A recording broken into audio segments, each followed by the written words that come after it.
Assalamualaikum warahmatullahi wabarakatuh. Salam sejahtera untuk kita semua. Semoga kita senantiasa dalam lindungan Tuhan Yang Maha Esa dan diberikan senantiasa kesehatan. Selamat datang di program studi S1 Pariwisata Fakultas Teknologi Informasi dan Komunikasi Universitas Semarang.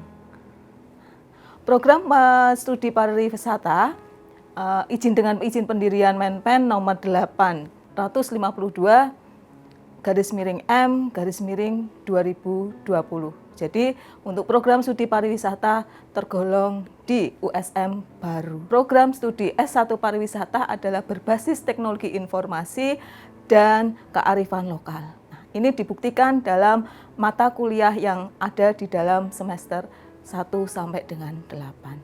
S1 pariwisata juga bekerja sama dengan beberapa hotel, kemudian asosiasi dan perusahaan-perusahaan yang berhubungan dengan pariwisata. Tujuannya adalah untuk mendukung dan mensupport pembelajaran mahasiswa yang ada di program studi pariwisata. Profil lulusan dari program studi S1 pariwisata adalah menjadi konsultan pariwisata, kemudian Anda bisa membangun bisnis destinasi dan turisme, kemudian Travel Business Manager. Perkenalkan, saya adalah Heni Indriawati selaku Ketua Program Studi Pariwisata. Di sini saya dibantu oleh Sekretaris Program Studi Pariwisata, yaitu ada Ibu Nutriana Hidayati MKom. Ada beberapa dosen yang nanti akan mengampu Anda dalam kuliah di dalam pariwisata. Yang pertama ada Ibu Desika Nurjanah SPD MM.Par, kemudian ada Bapak Herman Nofri Christiansen Paninggiran SE M.Par, kemudian ada Ibu Urania Heptanti SST M.Kar, ada Bapak Bram SE MM.Par, kemudian ada Bapak Setiawan Wibowo S.Par MM.R. Nah, di sini semua dosen sesuai dengan kompetensi di bidang pariwisata.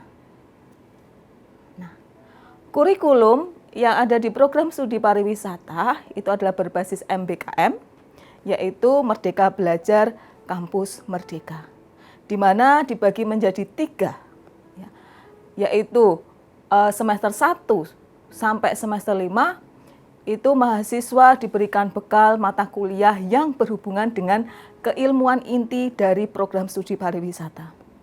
Kemudian untuk semester 6 berupa pengayaan dan perluasan, mahasiswa dimulai diberikan kebebasan untuk memilih mata kuliah yang ada di program studi lain. Dan di semester 7 dan 8 itu adalah penguatan dan pendalaman. Itu adalah mahasiswa lepas dari kampus, terjun ke lapangan untuk mengimplementasikan apa yang sudah didapat selama kuliah di semester 1 sampai dengan 6. Nah, tujuannya adalah mencapai profil lulusan dan capaian pembelajaran. Nah, di sini penjelasannya bahwa semester 1-5 Anda belajar di kampus, gitu ya. Nah, sudah kita setting bahwa mata kuliah itu wajib diambil sebagai mata kuliah disiplin ilmu program studi pariwisata. Nah, ini nanti akan mendukung pada pencapaian profil utama program studi. Semester 6, program studi menyediakan 3-5 mata kuliah yang ditawarkan untuk program studi lain. Nah, masing-masing adalah bobotnya 2 SKS. Nah, di sini di semester 6 ini mahasiswa pariwisata diperbolehkan untuk memilih mata kuliah yang ada di program studi lain. Nah, sebagai contoh, mahasiswa pariwisata boleh mengambil mata kuliah yang ada di program studi psikologi, atau bisa juga boleh mengambil di program studi hukum. Nah, di sini total SKS yang harus ditempuh selama semester 6 adalah 20 SKS. Jadi unsur merdeka sudah mulai kelihatan, mahasiswa bisa menambah wawasan di luar bidang pariwisata, tetapi tidak lepas dari benang merah ilmu pariwisata. Nah, di semester 6 ini Anda diwajibkan untuk mempersiapkan proposal yang fungsinya adalah untuk mempersiapkan di semester 7 ya, untuk memasuki kuliah di lapangan. Di semester 7, mahasiswa menempuh 20 SKS mata kuliah MBKM. Nah, di mata kuliah MBKM ini ada 8 sektor yang mewajibkan mahasiswa berkegiatan pembelajaran di luar kampus. Sektor yang pertama adalah mengajar di sekolah. Nah, ini diselenggarakan ya oleh Kementerian Pendidikan. Ya. Nah, nanti Anda diminta untuk semua sektor akan dibuka oleh kementerian, jadi Anda diminta untuk mendaftar, kemudian nanti diterima, kemudian Anda melakukan kegiatan di luar kampus. Ya. Nah, kembali yang pertama adalah mengajar di sekolah. Anda sudah ditunjuk untuk mengajar, baik itu di sekolah dasar, ya, ke sekolah menengah, nah, sesuai dengan program yang disediakan oleh pemerintah. Ya. Kemudian yang kedua adalah program magang atau praktek industri. Anda diminta untuk magang di satu perusahaan atau industri yang nanti hasil akhirnya adalah berupa laporan. Nah, kemudian ada program proyek di desa. Nah, proyek di desa ini adalah Anda dikelompokkan, ya, dibuat kelompok untuk membangun desa yang ada di Indonesia. Nah, tujuan desanya sudah ditentukan oleh pemerintah. Nah, nanti silakan dieksplor apa yang bisa dibangun di desa tersebut. Kemudian pertukaran pelajar. Nah, Anda bisa melakukan pertukaran pelajar. Di sini Anda bisa melakukan perkuliahan atau melakukan pembelajaran di universitas lain. Ya. Kemudian sektor penelitian atau riset. Nah, di sini Anda juga bisa melakukan penelitian di bidang pariwisata yang hasil akhirnya adalah laporan dan jurnal ilmiah. Ya. Kemudian sektor yang selanjutnya adalah wirausaha. Nah, mahasiswa dituntut untuk kreativitas untuk berwirausaha. Nah, nanti hasilnya juga berupa pelaporan. Ya. Kemudian studi atau proyek independen. Nah, ini juga Anda diminta untuk ke perusahaan untuk melakukan studi, ya, untuk melakukan magang, kemudian menghasilkan sesuatu yang bisa bermanfaat baik itu untuk industri tersebut ataupun masyarakat. Kemudian ada proyek kemanusiaan. Ya. Nah, proyek kemanusiaan Anda melakukan misi sosial. Ya, misi sosial ini yang diselenggarakan oleh pemerintah. Ya. Misalkan ada bencana, ya. Kemudian Anda mendaftar sebagai relawan. Hasilnya adalah berupa pelaporan. Nah, di semester 7 ketika Anda sudah melakukan kegiatan di luar kampus, maka di semester 8 Anda cukup membuat suatu laporan akhir. Gitu ya.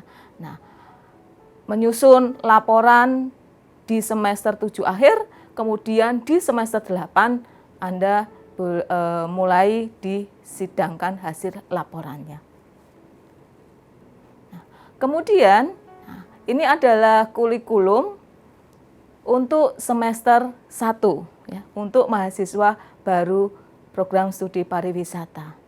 Di mana nanti yang Anda tempuh adalah 20 SKS mata kuliah, ada pendidikan agama, pendidikan Pancasila, kemudian bahasa Indonesia, bahasa Inggris, olahraga, kemudian ada pengantar ilmu pariwisata, lingkungan dan geografi pariwisata, dan teknologi informasi. Di sini sudah mulai kelihatan di semester 1 bahwa penciri dari pariwisata adalah berbasis teknologi. Ya. Nah, nanti ada lagi penciri-penciri lain yang ditunjukkan oleh mata kuliah yang berbasiskan kearifan lokal. Antara lain ada sendra Tasik Jawa, kemudian ada bahasa Jawa, kemudian ada karawitan. Nah, ini menambah minat dari mahasiswa pariwisata untuk menekuni bidang pariwisata di Indonesia. Nah, ini adalah user dan password yang Anda gunakan. Ya. nanti pembelajaran kita menggunakan 2 portal, yaitu SIMA dan e-learning. SIMA itu adalah untuk Anda absen, ya, kegiatan mahasiswa melihat KRS, melakukan KRS, melihat KHS, semua dari aplikasi SIMA. E-learning adalah untuk pembelajaran selama perkuliahan. Nah, kemudian aturan perkuliahan di tiap-tiap dosen itu berbeda, gitu ya. Jadi setiap dosen mempunyai kebijakan sendiri-sendiri. Mahasiswa jika dia mangkir 4 semester berturut-turut, maka dia akan kehilangan status sebagai mahasiswa. Gitu ya. Nah, kemudian nanti akan ada kegiatan-kegiatan yang mendukung untuk perkuliahan program studi pariwisata, antara lain nanti ada KKP. KKP itu adalah Anda mengunjungi industri pariwisata di luar. Kemudian nanti ada tugas akhir yang ada di semester 8. Kemudian Anda diwajibkan untuk memperoleh atau melakukan satu pendidikan yang nanti hasilnya adalah sertifikasi. Kita disebut di sini adalah SKPI, surat keterangan pendamping ijazah. Gitu ya. Kemudian ya, cuti kuliah, ya, Anda mempunyai hak, ya, mahasiswa mempunyai hak cuti kuliah minimal semester 3.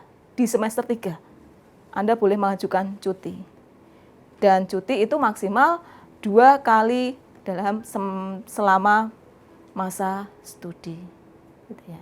Nah, apabila cuti kuliah maka tetap membayar SPP sebanyak 65%. Sedangkan jika mangkir, ya, Anda wajib menyelesaikan administrasi 100%. Nah, syarat kelulusan selain tadi yang sudah saya jelaskan adalah berupa SKPI, Anda diwajibkan untuk lulus dalam sertifikat TOEFL. Trip and tips lulus tepat waktu, ya, di sini Anda harus mulai berstrategi, ya. Usahakan pada semester 5 Anda sudah menempuh sebanyak 110 SKS. Nah, ini nanti akan mendukung Anda untuk lulus tepat waktu, bahkan bisa lulus sebelum waktunya, yaitu 3,5 tahun.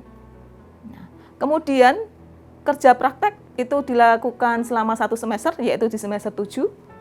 Nah, semester 6 Anda mulai mengambil proposal untuk menyiapkan program MBKM. Kemudian di semester 7 mahasiswa kuliah mandiri di luar kampus. Semester 8 sudah masuk ke dalam pelaporan. Kegiatan akademik yang ada dan wajib untuk diikuti adalah Pakem yang sekarang ini Anda ikuti. Kemudian nanti ada TOEFL, ada SKPI. Nah, kita juga memfasilitasi mahasiswa untuk menjadi anggota perpustakaan, gitu ya. Nah, perpustakaan ada perpustakaan fakultas dan ada perpustakaan universitas. Nah, ini ada beberapa kegiatan yang sudah terselenggara di dalam program studi pariwisata. Ya, ada beauty class, ada kuliah umum, kemudian ada pendampingan siswa-siswi SMK dalam bidang table manner. Nah, tidak salah Anda masuk ke dalam program studi S1 pariwisata. Mari kita belajar untuk mencapai profil lulusan yang sudah ditetapkan oleh program studi pariwisata. Sekali lagi selamat datang di program studi S1 pariwisata Fakultas Teknologi Informasi dan Komunikasi Universitas Semarang. Let's explore the wonder. Wassalamualaikum warahmatullahi wabarakatuh.